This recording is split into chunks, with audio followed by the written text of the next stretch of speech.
Здравствуйте, дорогие любители вязания! Давайте полюбуемся на узор, который мы будем с вами вязать. Красивый, правда? Вы знаете, я не люблю, меня просто бесят, не люблю даже не то слово, меня бесят заголовки и подзаголовки, что мне подсказала соседка, я увидела у цыганки, подруга мне принесла, подруга мне завидует, все соседи мне завидуют, я подсмотрела у турчанки. Кликабельные заголовки уже набили оскомину, и смешно просто читать, по крайней мере для меня. Но самое смешное, что этот узор я действительно подсмотрела у турчанки на турецком канале Ютуба. Ссылку на него я оставлю под видео. А мастер-класс я сейчас буду делать по просьбе нашей подписчицы Елены. Она прислала к нам свою просьбу на канал в Telegram. Попросила помочь разобраться.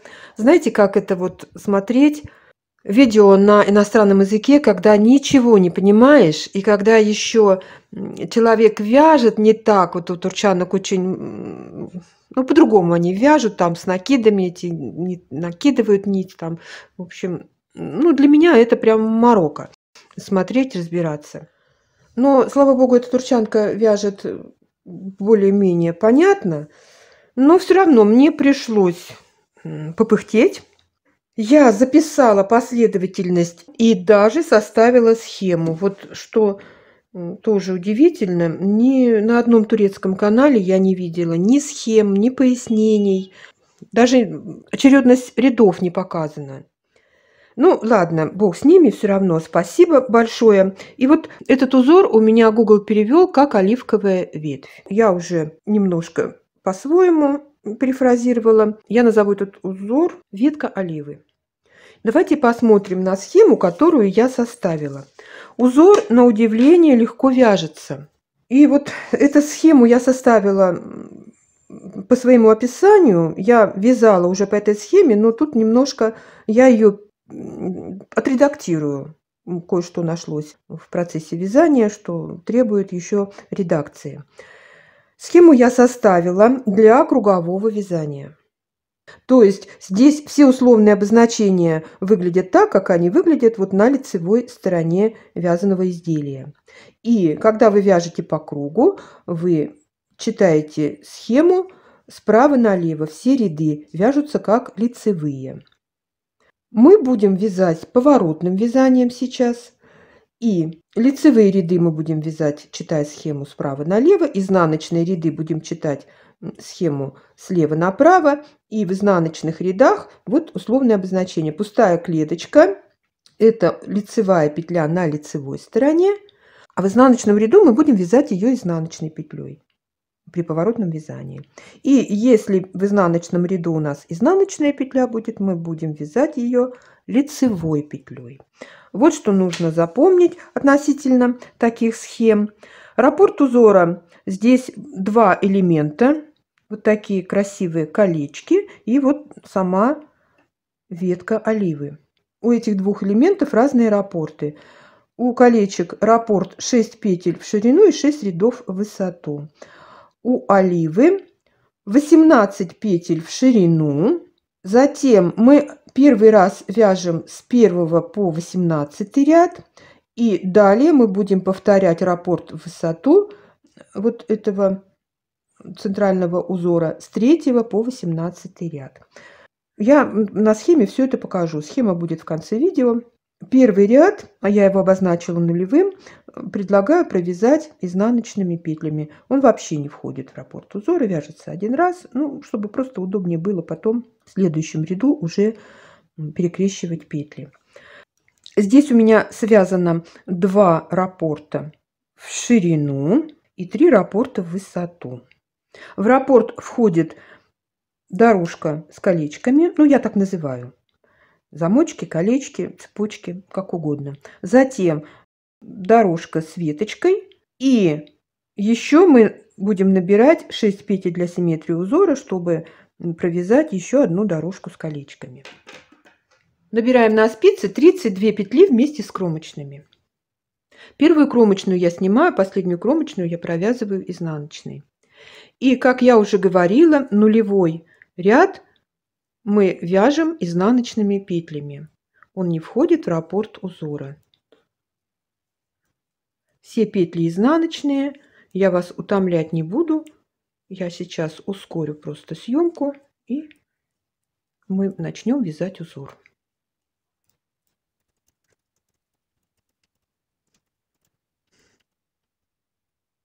Мы провязали нулевой ряд изнаночными петлями. На лицевой стороне они у нас выглядят как петли лицевые. Первый ряд узора. Сразу после кромочной мы перекрещиваем 3 петли в правую сторону. Можно взять дополнительную спицу и оставить 2 петельки на дополнительной спице за работой. Можно просто вот так поменять петли местами. И провязываем лицевую петлю, и петли, оставленные за работой, мы тоже вяжем лицевыми. 3 петли перекрестили вправо. Затем 3 петли мы перекрещиваем в левую сторону. Первую петлю оставляем перед работой. Провязываем 2 лицевые. Петлю, оставленную перед работой, тоже вяжем лицевой. Вот так вот 6 петель мы перекрестили вправо и влево и провязали их лицевыми петлями. Затем делаем накид 2 лицевые, 2 изнаночные, 2 вместе провязываем лицевой с наклоном влево. Снова 2 изнаночные, 2 лицевые. Вот эти 2 лицевые петли, они центр узора и будут вязаться на протяжении всего узора лицевыми петлями. Затем 2 изнаночные относительно центра мы вяжем уже узор в зеркальном отображении. 2 вместе провязываем лицевой с наклоном вправо. Я вяжу бабушкиными петлями, и мне нужно петли развернуть, чтобы они правильно лежали, удобно подхватывались и красиво смотрелись. 2 изнаночных, 2 лицевых. Делаем накид и вяжем. Снова 3 петли перекрещиваем сначала в правую сторону, 2 оставляем за работой, вяжем лицевую, петли, оставленные за работой, тоже вяжем лицевыми. И 3 петли перекрещиваем в левую сторону. Одну петлю оставляем перед работой, провязываем 2 лицевые, петлю, оставленную перед работой, тоже вяжем лицевой. Во втором изнаночном ряду и во всех изнаночных рядах этого узора мы петли вяжем по рисунку. По рисунку это значит, петли вяжем так, как они перед нами лежат. Лицевые петли мы вяжем лицевыми, изнаночные изнаночными. Накиды мы здесь вяжем изнаночными. Кому не нравятся большие накиды, вот дырочки большие, как бы мне показалось, что они немножко большеватые, можно вязать накиды изнаночные скрещенные, но я вязала изнаночные. Такие ряды я видео пропускаю, вы вяжете их самостоятельно.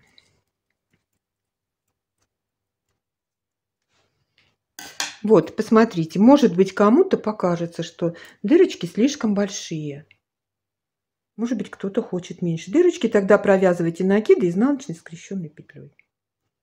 Третий лицевой ряд, 6 лицевых.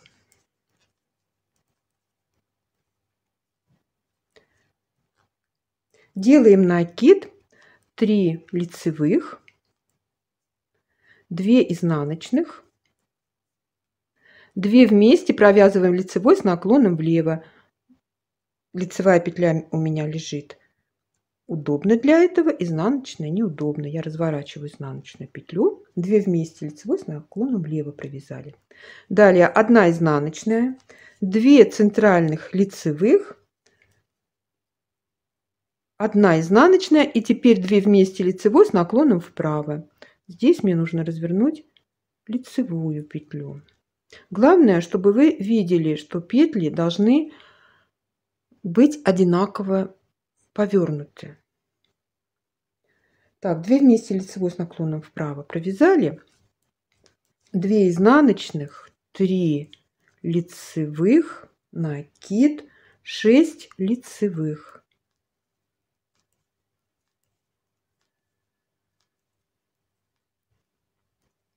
В 4-м изнаночном ряду петли провязываем по рисунку. 5-й лицевой ряд. Замыкаем кольцо, 3 петли перекрещиваем в левую сторону, 1 петлю оставляем перед работой, провязываем 2 лицевые, петлю, оставленную перед работой, тоже вяжем лицевой. И навстречу перекрещиваем 3 петли в правую сторону. 2 петли оставляем за работой, провязываем лицевую, петли, оставленные за работой, тоже вяжем лицевыми. Затем накид, 4 лицевых, 2 изнаночных, 2 вместе провязываем лицевой с наклоном влево. Я изнаночную петлю прям сразу разворачиваю. 2 лицевые, 2 вместе провязываем лицевой с наклоном вправо, 2 изнаночные, 4 лицевые, накид и снова замыкаем кольцо. 2 петли перекрещиваем, 3 петли перекрещиваем в левую сторону, 1 петля перед работой, все петли вяжем лицевыми. 3 петли перекрещиваем в правую сторону, 2 петли за работой и все петли вяжем лицевыми. В 6-м изнаночном ряду петли вяжем по рисунку.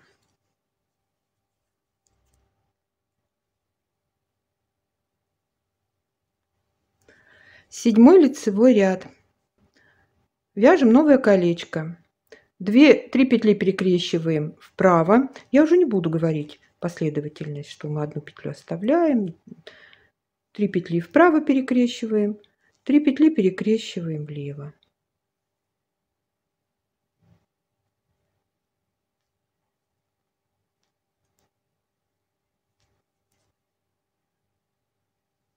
Далее накид, 5 лицевых,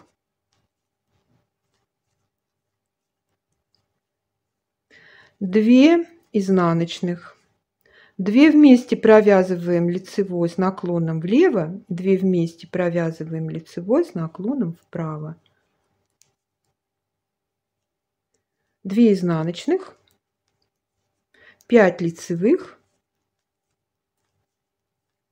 накид и вяжем кольцо.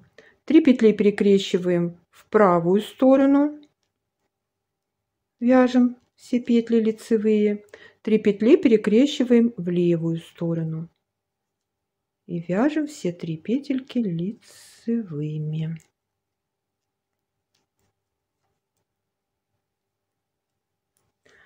В 8-м изнаночном ряду петли вяжем по рисунку.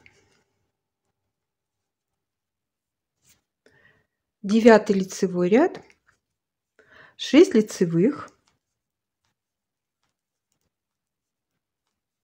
делаем накид, 2 вместе провязываем лицевой с наклоном влево, 4 лицевых, 2 изнаночных, 2 лицевых, 2 изнаночных, 4 лицевых, 2 вместе провязываем лицевой с наклоном вправо, делаем накид и 6 лицевых. Это был 9-й ряд. В 10-м вяжем петли по рисунку. 11-й лицевой ряд. Замыкаем кольцо, 3 петли перекрещиваем в левую сторону, провязываем петли лицевыми и 3 петли перекрещиваем в правую сторону. Провязываем лицевыми. Далее делаем накид. 1 изнаночная. 2 вместе провязываем лицевой с наклоном влево. 3 лицевых. 2 изнаночных, 2 лицевых, 2 изнаночных. 3 лицевых.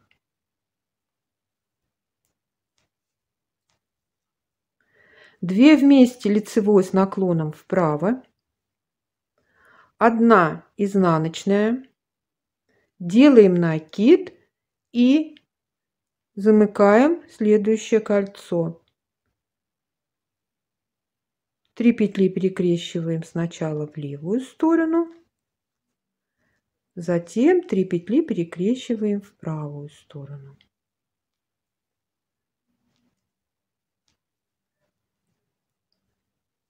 В 12 изнаночном ряду петли вяжем по рисунку.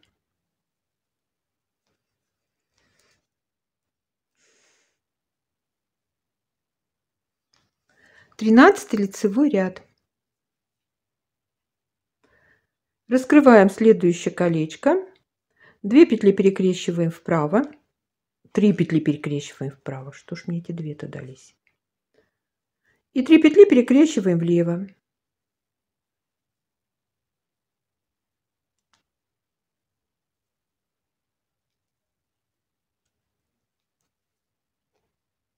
Делаем накид, 2 изнаночных.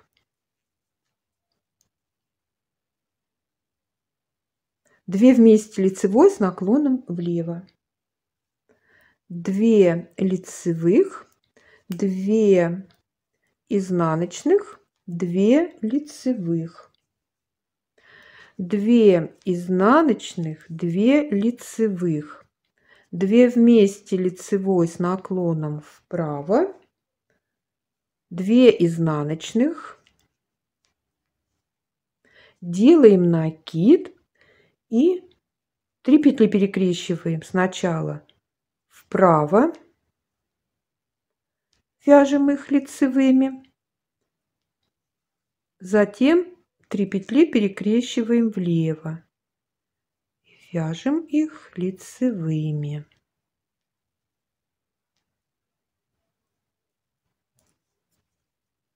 В 14 изнаночном ряду петли провязываем по рисунку.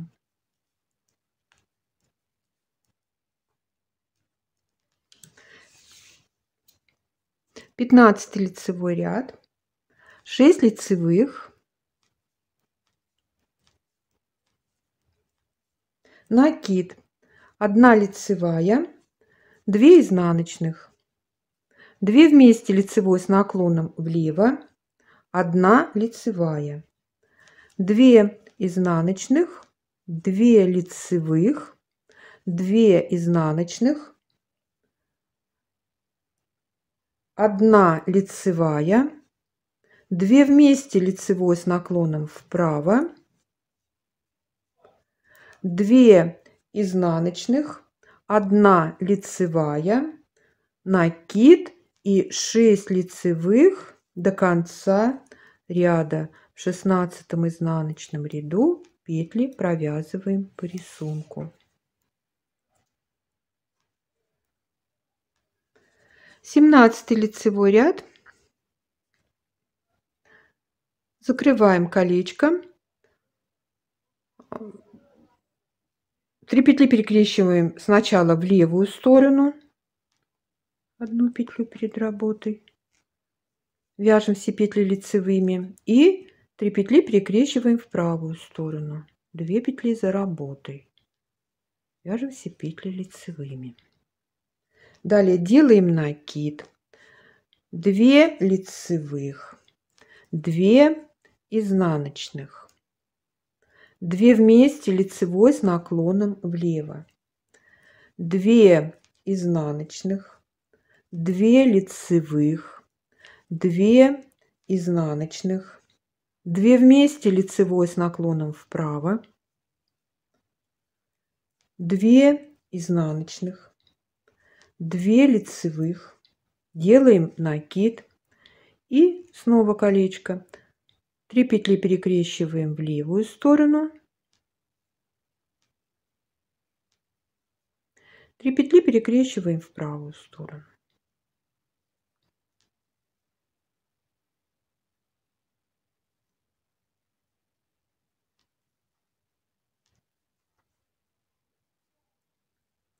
В 18 изнаночном ряду петли провязываем по рисунку. Это у нас последний ряд раппорта. Вот посмотрите, какая у нас получается красота. Очень красивый узор. Мне очень он нравится. И вот я хочу вам показать на схеме. Продолжать вязание дальше. Начинать с 3-го ряда. Повторять раппорт с 3 по 17 ряд. Но посмотрите, вот у нас в 19 ряду, если дальше продолжать, нам нужно колечко раскрывать. А в 3-м ряду, получается, мы провязываем 6 лицевых, если вязать вот по этой схеме. Это происходит потому, что количество рядов в раппортах разное. Здесь нам нужно постоянно повторять раппорт в 6 рядов. То есть 17 ряд, 19 ряд нужно начинать вот так с 13-го. Я немножко схему там поделаю, чтобы было понятно. Но это несложно запомнить, вот эти 6 рядов, они уже автоматически вяжутся. Тут даже на схему уже можно не смотреть. Самое главное мне было понять, что узор повторяется с 3-го ряда, потому что я же не понимаю, что она говорит. И нигде у нее ничего не написано. Она гыр-гыр-гыр, быр-быр-быр. И я начала вязать, и вот застопорилась, потом дотумкала. Все, хватит болтать. Давайте еще раз полюбуемся нашей красотой. Скажем Елене большое спасибо за идею мастер-класса. И я буду очень рада, если он вам понравился. Ставьте лайки, если вам понравился узор, пишите комментарии, подписывайтесь на наш канал и присоединяйтесь к нам во все группы, везде, где мы есть в интернете. Все ссылки у нас под каждым видео. Я желаю вам здоровья и мира, добра и позитива, удачи и ровных легких петелек. Пока-пока.